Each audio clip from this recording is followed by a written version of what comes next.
मन से तो ये निकालिए कि आपको कोई मेष लग्न है 7.5 ही लग जाएगा। ऐसा ऐसा एकदम नहीं है, हैं? और ज़रूर जब शनि चलते हैं द्वितीय में, द्वादश में, मतलब मेष लग्न का द्वादश में चलेंगे। जैसे देखो, आप सही बोल रहे हो, मैं आपको सल्यूट करता हूँ, यू आर वेरी करेक्ट, ठीक है। यानी ऐसा अवस्था है, मैं इसके ऊपर कई सारा वीडियो दिया था विगत 3 साल से। मेष लग्न, मेष राशि वालों का, क्योंकि लग्न में राहु चल रहा था तो उस समय वो लोग बेहोश थे, उनको समझ में नहीं आ रहा था। तो 1.5 साल पहले राहु द्वितीय में आया, फिर लग्न में आया। 3 साल पहले द्वितीय में था, लग्न में आया, अभी द्वादश में चल रहा है। ये कंडीशन स्वाभाविक रहता है अगर आपका इस समय राहु का महादशा चल रहा था। जब राहु का महादशा चला तो यहाँ राहु जहाँ है वहाँ का फल देगा। कॉन्सेप्ट क्लियर हो रहा है? तो इसमें राहु आपका विगत 3 साल पहले आपको तृतीय का फल दिया, ठीक है, और उसके द्वितीय का फल दिया, फिर पहले लग्न में आया तो फल दिया।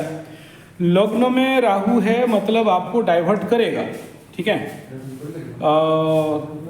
ये अरे तुम लोग का हो गया पंडित? हाँ हो गया ना, आरती करके, ठीक है। हाँ ठीक है। तो ये स्वाभाविक कंडीशन है ना। तो लग्न में आया तो एनेस्थेसिया का प्रॉब्लम दिया, फिर जब राहु द्वादश में अभी चल रहा है मेष लग्न का, ओके, तो द्वादश मतलब खर्चा, नुकसान, व्यय, ओके, तो नेचुरल बात है, वो बढ़ेगा, है कि नहीं? ओके, तो अभी आप ये भी नहीं जानते हो कि आपका राशि क्या है। खाली लग्न को पकड़ के अगर दिमाग में ये सोचने लग जाओगे कि मेरा 7.5 ही लग जाएगा, गलत है। अच्छा हाँ, अगर इस समय शनि का महादशा होता आपका और मेष लग्न होते या मेष राशि होते और शनि आपके द्वादश में आता होता तो कुछ ज़्यादा ही व्यय खर्चा करता।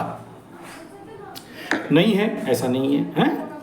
तो उस क्षेत्र में आपको पूरा फ्री रहना, दिमाग ठंडा, एकदम भूल जाओ कि आपको कोई शनि का 7.5 लगने वाला है। लगता जरूर है लेकिन वो ना के बराबर, ठीक है। अब लग्न से भी शनि जब द्वादश में गुजरेगा तो खर्चा तो कराएगा 1.5-2.5 साल तक, ठीक है। लेकिन मेष राशि वालों को जितना खर्चा कराएगा, मेष लग्न वालों को उतना खर्चा नहीं कराएगा, ये समझ लो।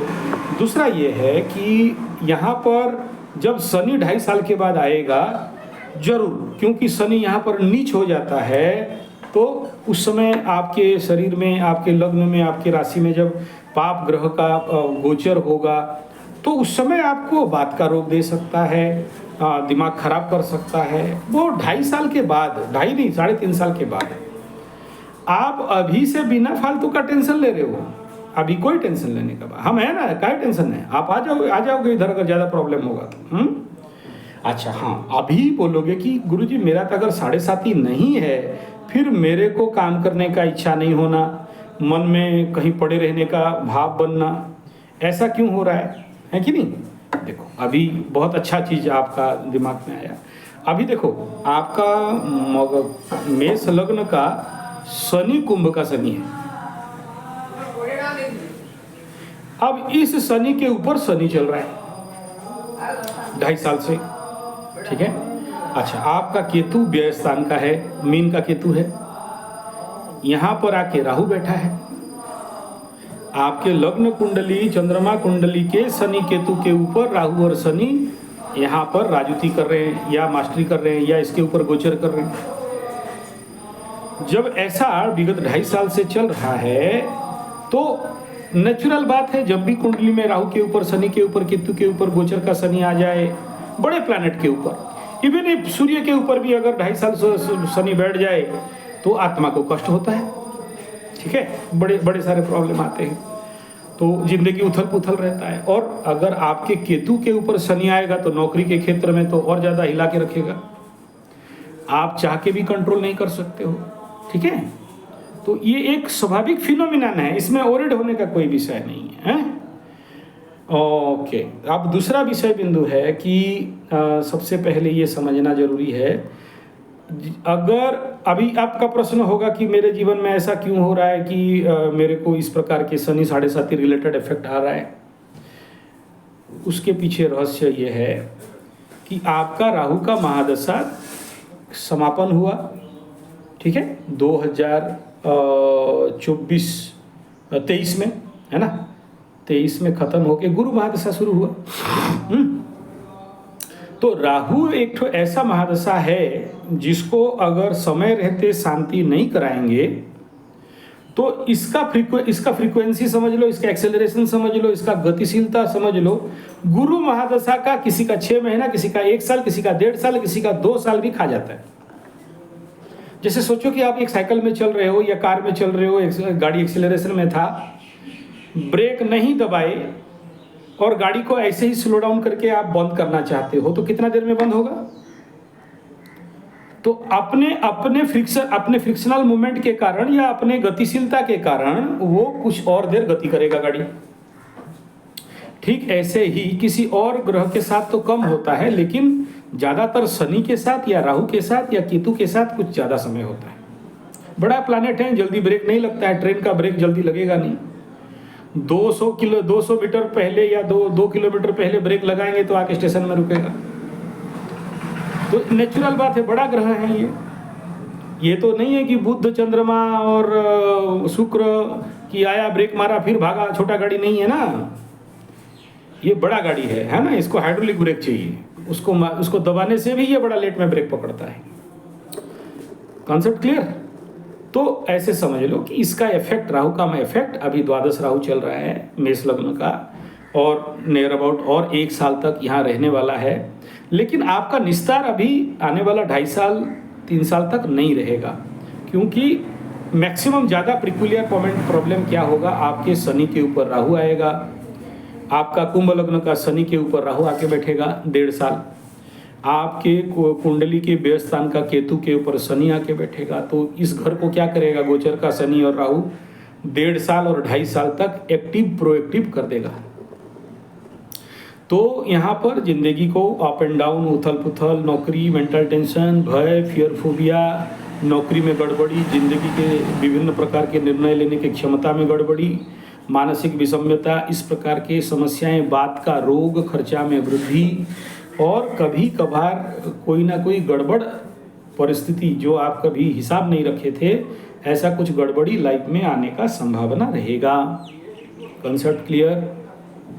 ये एक नेचुरल फिनोमिनन है, इसमें आपको वरीड होना, टेंशन होने का कोई विषय नहीं। हाँ, अगर आप चाहते हो ऐसे राहु महादशा की एनर्जी से रिलीज डाउन करने के लिए, तो मैं पहले आपको बिना खर्चा का रिलीज बता रहा हूँ। अगर उसमें काम नहीं दिया आपको 45 दिन के अंदर, तो फिर आपको फिर उसके लिए बड़ा काम करना पड़ेगा, ठीक है। वो आपको रुद्राभिषेक कराना पड़ सकता है, या गुप्त नवरात्र या श्रावण महीना में 1 महीना का। किसी के क्या होता है ना, जब राहु का महादशा चलता है, बॉडी में बड़े सारे मैलिफिक एनर्जी स्टॉक हो जाते हैं, ठीक है। तो ये जो मैलिफिक एनर्जी स्टॉक हो जाते हैं, जिसके कारण ये जीवन में सही से निर्णय ले नहीं पाता है, ठीक है। तो उसके लिए बड़ा जरूरी है कि भाई, क्या भोजन करना है? जा खाना खा लो। पूजा हो गया ना, ठीक है। तो आप लोग भोजन कर लीजिए, ठीक है। जय, अरे ठीक है, कोई जरूरत नहीं, अरे प्रणाम प्रणाम, खुश जय जय। हाँ, तो समझ में आ रहा है क्या बोल रहा हूँ? तो इसीलिए ये आपको वो श्रावण महीना का 1 महीना का पूरा अनुष्ठान कर सकते हो, या एक रुद्राभिषेक तो बनता है सबसे कॉमन में, ठीक है। तो पहला ट्रीटमेंट लिख लो जो बता रहा हूँ।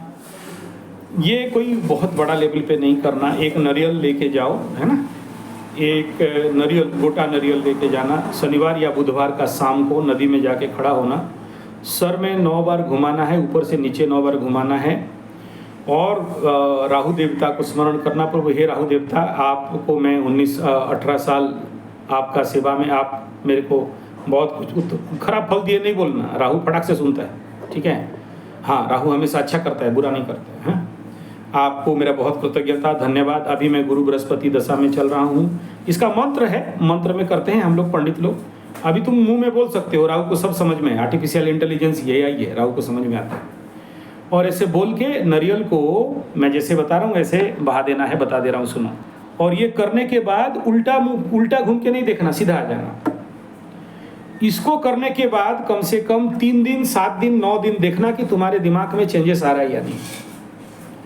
अगर चेंजेस आ गया तो समझना कि हाँ, काम दे दिया, फ्री जाओ, 5 रुपया में तुम्हारा ट्रीटमेंट हो गया। अगर 9 दिन के अंदर ट्रीटमेंट नहीं रहा तो उसके बाद जौ धान, मैं जैसे बता रहा हूँ ऐसे करना। सारे तुम्हारे जितने बॉडी वेट का जौ धान लेना है उसको, और काली गाय अगर मिल जाए तो ठीक, नहीं तो देसी गाय शुद्ध जर्सी हॉल्स्टाइन फ्रीजियन में नहीं चलेगा। गौ माता को प्रणाम करना, लंबा लंबा साष्टांग प्रणिपात, बोलना देखो माई तेरे मुंह में राहु बैठी है, अरे बैठा है, गांव का थून में राहु है, उसको धीरे से छूना और उसको हाथ में खिलाना है, ठीक है। और बोलना कि देखो मेरा ऐसा ऐसा काम चल रहा है, ऐसा ऐसा प्रॉब्लम है और इसको ठीक करो। अपने हाथ से जौ खिलाना है। अच्छा, सब नहीं खिला देना, ये 18 दिन तक खिलाना पड़ता है। देसी गाय नहीं मिले तो मेरे को बोलना। लखनऊ में दुर्गा माता जी का मंदिर है, वहाँ पर वो बहुत बड़ा दुर्गा माता का मंदिर है, ठीक है। मैं वहाँ कथा भी किया हूँ उस दुर्गा माता मंदिर में।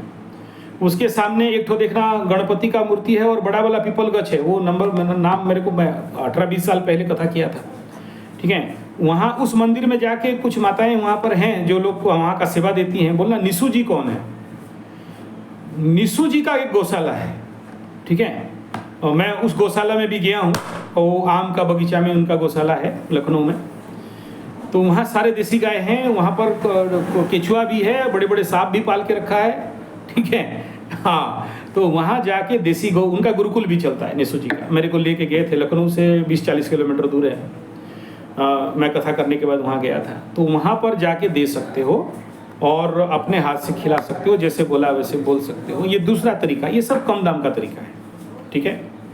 चौथा तरीका, अगर ये तीसरा तरीका बता रहा हूँ, ध्यान दे के सुनना। यहाँ पर अभी 30 दिन तक रुद्राभिषेक चलेगा, 30 डेज, ठीक है। ये चौथा है। अगर जिंदगी में कुछ महान करना चाहते हो, ठीक है, तो फिर ऐसे कंडीशन में यहाँ पर 30 दिन पूरा अनुष्ठान करके बैठोगे तो 30 दिन के बाद फिर जिंदगी में 30 रुद्राभिषेक, जो चाहो जिंदगी में वो मिल जाएगा। जो समस्या बोलते हो सारे गायब हो जाएंगे, ठीक है। ये मेरा चैलेंज है, ये मेरा 100% गारंटी के साथ बात है। 30 डेज का श्रावण महीना का रुद्राभिषेक, और कहीं होगा नहीं होगा, लेकिन हमारे यहाँ होता है।